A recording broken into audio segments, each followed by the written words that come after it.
Okay, welcome in. I'm going to be covering Wednesday's action from the National Hockey League. There were a total of 3 games on tap, so therefore, 6 teams were hoping to get 2 points, respectively. Starting in Canada's capital, the Ottawa Senators played host to the Winnipeg Jets. Coming into this matchup, Winnipeg was on a 10-game winning streak. As for the Senators, they were just hoping to get a W and get a couple points and stay in the playoff hunt in the Eastern Conference wildcard. So Cole Perfetti would kick things off for the Jets in the first period, getting his 12th goal of the season, assisted by Nick Ehlers. 7:46 of the opening frame.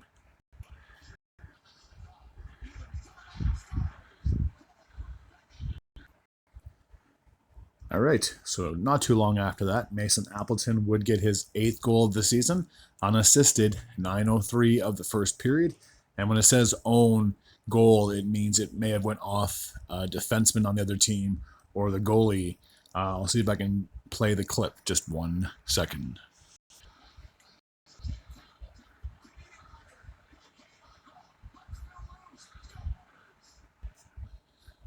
Okay, so after one period, the Jets had a 2-0 lead. In the second, Kyle Connor would get his 31st goal of the season, assisted by Gabriel Velarde and Dylan DeMello. 8:04 of the second frame.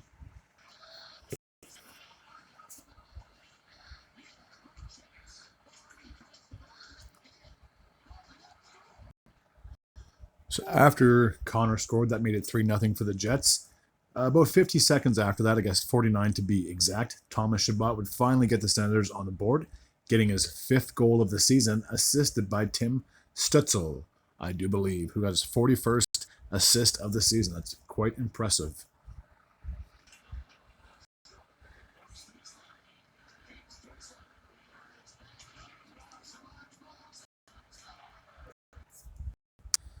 Okay, so late in the third period, just over 3 minutes to go, Ottawa was down by 2 goals in hopes of a comeback. Unfortunately, it fell short as Mark Scheifele would get the empty netter, his 33rd goal of the season, assisted by Kyle Connor. And that goal happened with 2 minutes and 56 seconds to go in the game.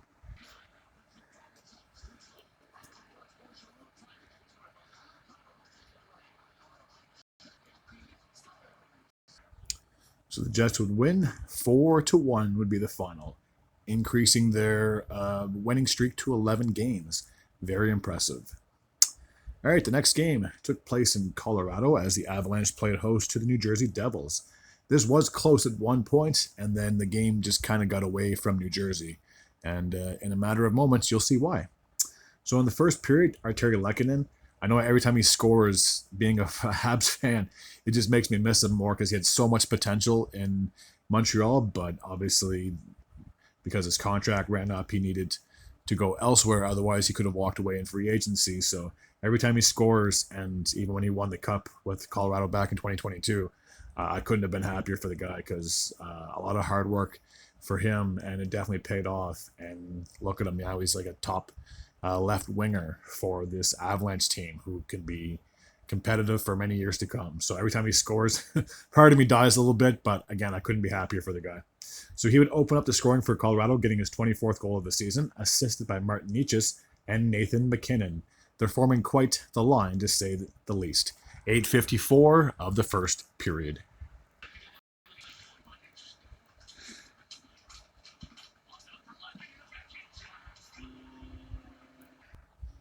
Now, it's crazy to think that that was in the first period. There was no scoring the rest of the first. There was no scoring in the second.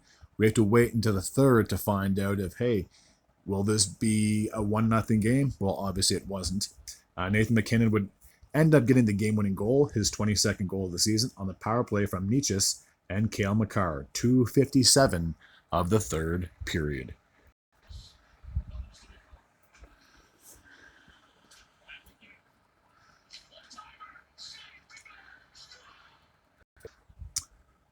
Okay, so after the Avalanche made it 2-0, 8:28 of the third, Jack Hughes would finally get the Devils on the board, getting his 27th goal of the season, assisted by, guess who, his brother, Luke Hughes, making it 2-1 at that point in favor of the Avs.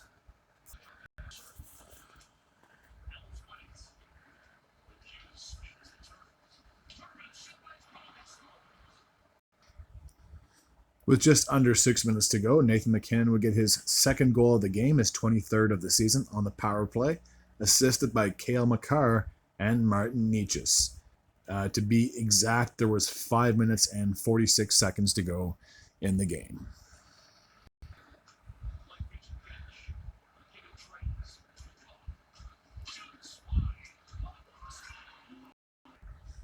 I'm not going to lie, that was a very impressive goal. The fact he was able to have nice hand-eye coordination and hit the puck out of midair, it's a talent like no other. I guarantee you I could do that 100 times.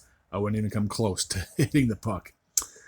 So with 3 minutes and 20 seconds remaining, Casey Middlestad would increase the lead to 4-1, getting his 10th goal of the season, assisted by Jonathan Drouin and Ross Colton.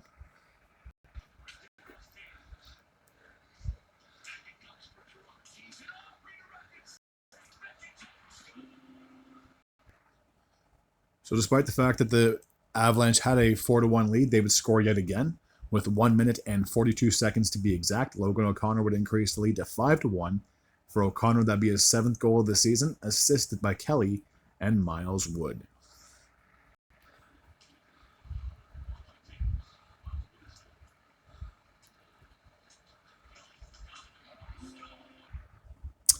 So the Avalanche would win 5-1, a big victory over the Devils.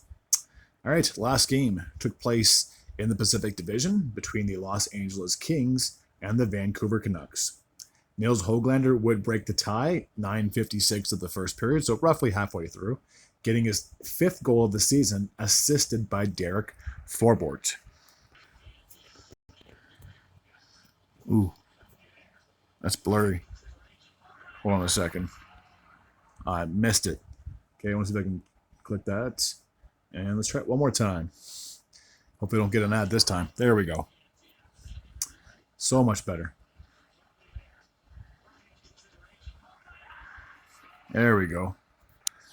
So I do apologize for the blurriness of the first one. I'm just so thankful that I could exit it and replay it and then have to worry about an ad popping up. So the Vancouver had a 1-0 lead in the first period.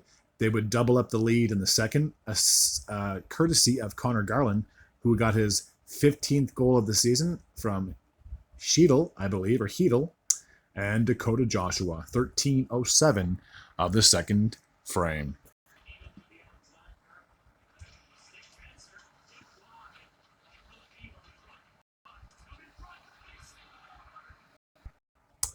In the third period, Adrian Kempe would finally get the Los Angeles Kings on the board, getting his 26th goal of the season, assisted by Garikov and Quinton Byfield, 9:16 of the third.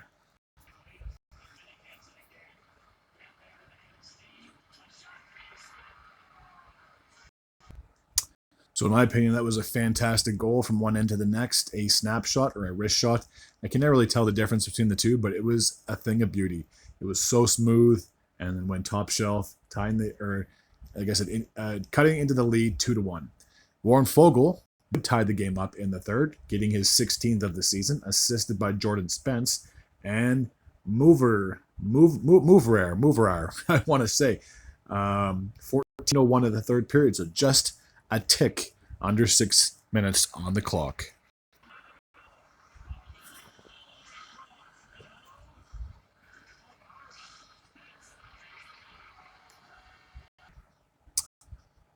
This game would need overtime, and Connor Garland would get the natural hat trick for Vancouver, getting the game-winning goal, his 16th of the season, assisted by Quinn Hughes and Heedle, 4:26 of the overtime frame.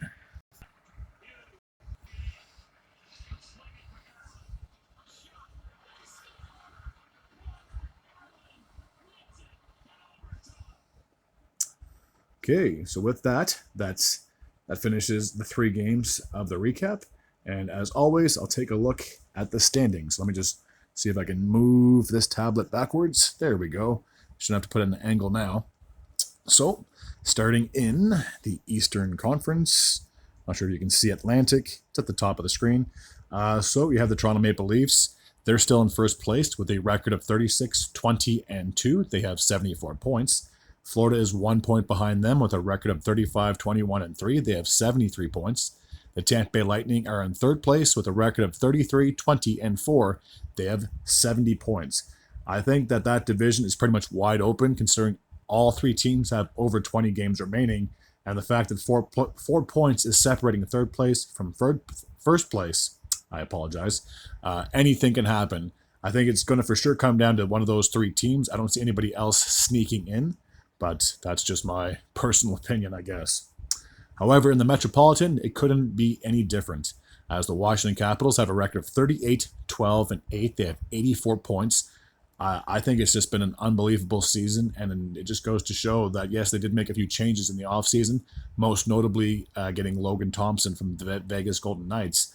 And the fact that he's put up the numbers that he has and has helped this team be as successful as they are just goes to show that a good goaltending can make a world of difference in any particular season. So they have a 14-point lead over the Hurricanes and New Jersey Devils. Their records are 33, 21, and 4, and 32, 22, and 6, respectively. Okay, so the two teams, as you can see in the wildcard position, the first one are the Detroit Red Wings, 30, 22, and 6. They have 66 points. They are in first in the wildcard, and they're only 4 points behind Tampa. So if they happen to win their next two games and say Tampa loses their next two games, Detroit and Tampa can easily flip spots. So just because Tampa's in third place right now doesn't mean that they're locked and secured until the season is over, pretty much.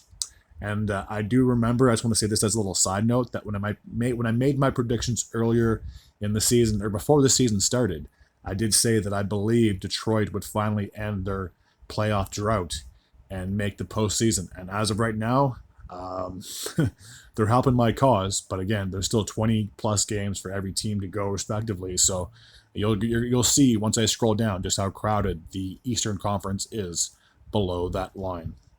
The Columbus Blue Jackets are having a season like no other. It's almost like even though, despite Johnny Gaudreau, God rest his soul, rest in peace, is not there physically, it's almost like he's there emotionally, because these players are playing lights out. I didn't think they were even going to be in a playoff position, if I'm going to be completely honest with you. I thought they would have been, again, at the bottom of that Metropolitan Division, because I had the teams like the Flyers and the Penguins and the Islanders and the Rangers above them, and they're proving me, and I'm sure a lot of people, wrong. So congratulations, my hat goes off to you. Keep up the good work, and again, to see Columbus back in the playoffs would be a treat, I'm sure, for most people, or whoever cheers for the team, I guess.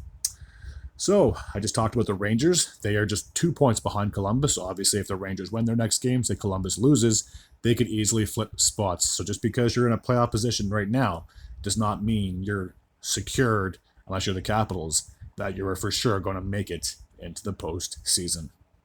The Rangers' record is 29, 25, and 4. The Ottawa Senators have the same amount of points and the same identical record, 29, 25, and 4. So the Sens, again, they're just 2 points behind Columbus, and they're 4 points behind Detroit. So if those two teams happen to clash before the end of the season, I'm sure it'll be critical for both those teams to get wins over each other, especially if only one of those two teams can possibly make the playoffs. The Boston Bruins, they also have 62 points. You can see how crowded it is between wildcard spot 1 and wildcard spot 5. Their record is 27, 24, and 8. They have 62 points, so just like the Senators and the Rangers, they're only 2 points out of the playoffs. Now, my beloved Montreal Canadiens, their record is 27, 26, and 5. They have 59 points as we speak, and they're 5 points out of a playoff spot. So I know the trade deadline is approaching, but I almost wonder if this year might be different compared to the last three, especially with Jeff Gorton and Kent Hughes as the management and the brains behind the whole operation. In the past 3 years, we have been sellers at the deadline, but because we're only 5 points back, that's 3 games. And I just want to say this as a side note, their next 3 games are against the Sharks, and they have a home and home against the Sabres. Both those teams are at the bottom of their respective conferences. So if that's 6 points right there, I'm not saying that they'd be in a playoff spot, because I'm sure the Bruins, the Senators, the Rangers, the Blue Jackets, and hell, I'll even put the Red Wings, they could possibly win their next 2 or 3 games as well. But if there's a slim chance, say Boston's goes on a 2 or 3 game losing streak, or the Sens, or the Rangers, or the Blue Jackets all happen to lose at least 2 games, then Montreal could be in the mix. by next Friday when it comes to the trade deadline. They might actually be trying to bring in talent and help propel this team end their 3-year drought. But if I had to make a prediction was as to right now, if I think they're making it in the playoffs, I'd probably say no. But again, in the next 3 games, this will be crucial for this team trying to be in the mix and push for a playoff spot. Or if they happen to lose, say, 2 of the next 3, then they're likely going to be selling. Because if you're 7-8 points back by the trade deadline, you only have a month of hockey after that. That means you got to pretty much win out the remaining of your schedule if you want to have a hope and prayer of being in one of the 8 positions for a playoff spot.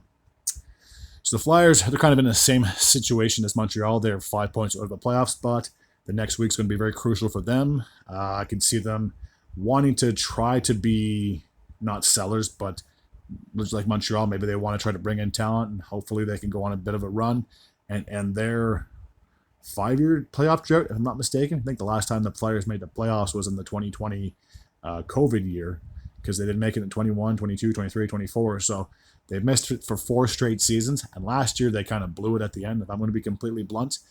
This year they were looking good, and then they started dropping games. So very crucial stretch for the Flyers if they want to try and make a playoff push. The Islanders are the 3rd worst team in the Eastern Conference. They are the 2nd worst team in the Metropolitan with a record of 25, 25, and 7, but they're only 2 points behind Philly and Montreal. So if Montreal happens to, if New York happens to win, say, 2 games in a row, they could easily leap over the Flyers and the Canadiens, respectively. So they're 7 points back. Again, it's kind of early and hard to tell, but if I had to make a prediction as to whether the Islanders are in rather than like the Blue Jackets or the Red Wings, I'd probably say it's unlikely.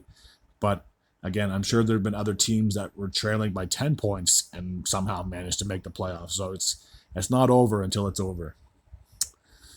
The Penguins, man, this little experiment with Kyle Dubas isn't going quite as planned for Pittsburgh, if I'm going to be completely honest with you. 23, 28, and 9. They have 55 points on the season. They're 9 points out of a playoff spot. And right now, I'd say that they're better off being sellers. The only way they could pull this one off, a rabbit out of their hat, is if they went and won, say, their last 15 of the last 20 games or something like that. They could maybe make a playoff push. But when you're 9 points out and the trade deadline's just around the corner, it's looking like they're most likely going to be sellers. And there's a lot of players on that team, like Crosby or Malkin and Letang, and it's going to be tough to try to move one of those guys, because if I'm thinking that this kind of logically, Pittsburgh, they got to do like a whole rebuild, retool, whatever you want to call it. Start drafting younger players, trading for draft picks, whatever you got to do, and then try to be competitive again. When you got Crosby, who's a year older than me, and you got Malkin and Letang, who are also pushing 40, it's definitely time to hit the reset button. And unfortunately, every team has to go through this, and it's going to be a shame to put this whole dynasty kind of mentality to bed, considering they won 3 cups, those 3 guys, in their tenure with the Penguins, but because there's so many other good teams in that Metropolitan Division and so many good teams in the Atlantic, I think it's just going to be too big of a hill for the Penguins to climb to try and get back in the postseason, especially being, like I said, 9 points out of a playoff spot. You'd have to win 5 in a row and hope that 6 or 7 other teams lose 4 or 5 in a row. So it might be a little too late. And the Buffalo Sabres, they're 2 points behind Pittsburgh. They're 11 points out of a playoff spot. They are 24, 27, and 5. I'd say they're more than likely going to be sellers when it comes to the trade deadline. Being 11 points back of a playoff spot, that means you have to win 6 straight games to get 12 more points. But then you also got to think about it. What are the odds that the Blue Jackets, all the way to the Penguins, all those teams lose 6 games in a row? I don't see it happening. So it's definitely a tough season for the Sabres, and I think their playoff drought is going to continue to year 14, if I'm not mistaken. I'm pretty sure the last time they made it was in 2011. So it's been a long time since the Buffalo fans have seen playoff hockey, but I think it's still going to be a long time. I thought that they were going to have their ish together this year. Over the last couple of seasons, they have shown signs of improvement, And this year, it's just gone completely downhill. They were at one point in a playoff spot earlier in the season, but again, just because you're in a playoff spot in November doesn't mean you're going to be in a playoff spot by April. So it's been a tough year for the Sabres fans. I'm not going to lie to you. If you were a Bruins fan, I'd probably be a little bit more heartless, but I got a heart. So I feel for you guys, and I hope that one day you'll be able to turn this ship around. All right, enough about me ranting and raving about the Eastern Conference. Let's take a look at the Western Conference standings, and I really wish this thing was not sideways. Anyways, so in the Central Division, the Winnipeg Jets have an 11-point lead over the second-place Stars. They have a record of 42-14-3. They have 87 points. As I said before, Dallas is in second place. They have a record of 37-19-2. They have 76 points. And the Minnesota Wild are in third place with a record of 34-20-4. They have 72 points. In the Pacific Division, the Vegas Golden Knights still lead that division by 2 points with a record of 34-18-6. Good enough for 74 points so far. The Edmonton Oilers have a kind of a similar record, 34-20-4. They have 72 points, 2 points behind Vegas.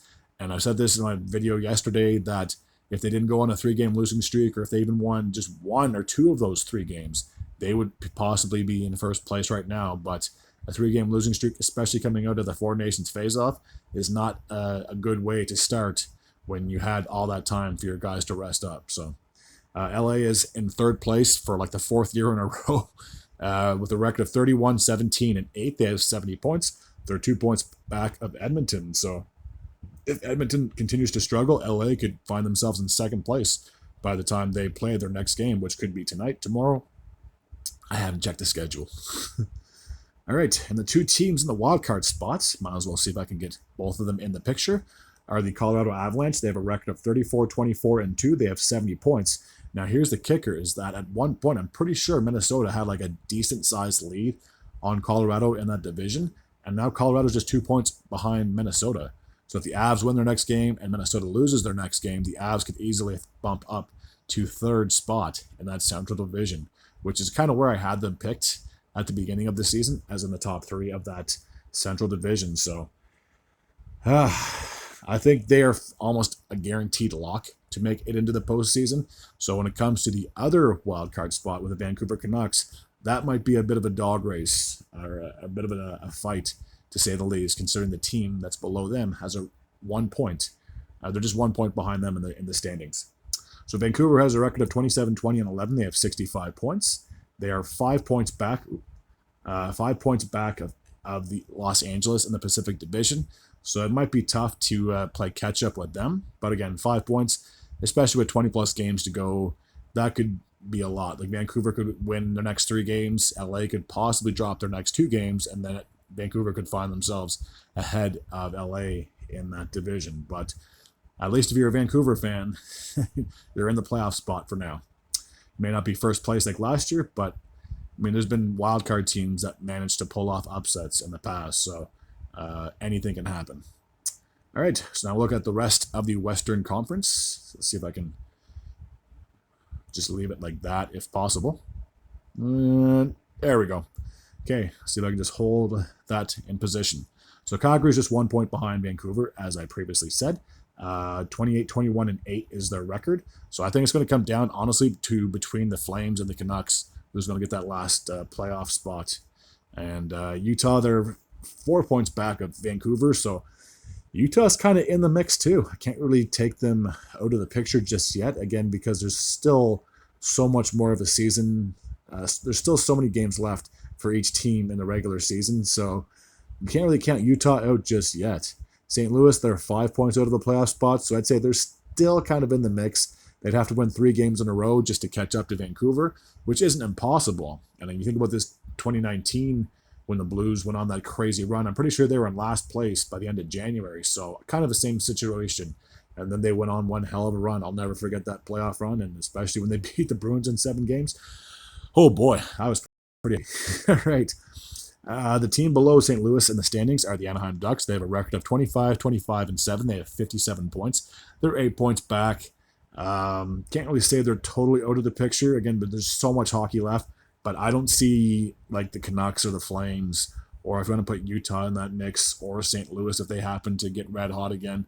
I don't want to say all four of those teams are going to all of a sudden crash and burn and their season's going to be over with. I think one of those four teams ahead of the Ducks are more than likely to make the playoffs than Anaheim. So there's a good chance by next Friday they could be sellers yet again.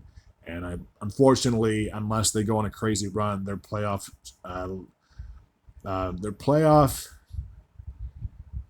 the amount of years they've missed the playoffs in a row would go to 6 years, because they made it in 2018, 2019, 20, 21, 22, 23, 24, 25. Sorry, it'd be 7 years if they are not able to qualify.